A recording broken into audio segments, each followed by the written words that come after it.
Prima care sparge gheața în această seară este o mică gimnastă din Chișinău.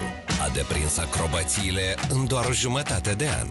Chiar dacă s-ar părea că e puțin, micuța de 6 ani ne asigură că se pricepe la contorsiuni la fel de bine ca și marii profesioniști.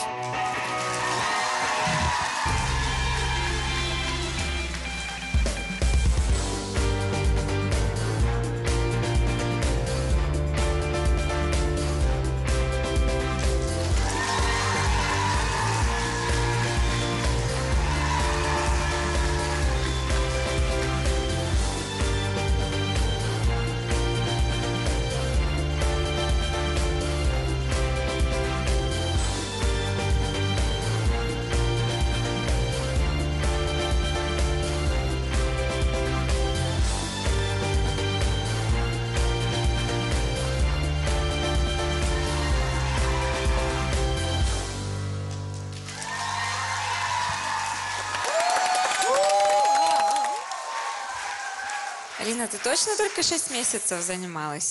Да. Это талант. Молодец. Alenuța, eu în tine văd un potențial nelimitat. Și vreau să vă spun colegilor că ai noștri sunt foarte talentați. În 6 luni se reușește ceea ce alții nu reușesc cu o viață, eu vorbesc de mine.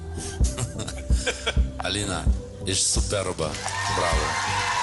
Și dacă tot veni vorba, haideți să votăm. Mihai? Большое да. Indiscutabil, da. Și din partea mea e tot un da. Veselicit. Mergem la etapa următoare.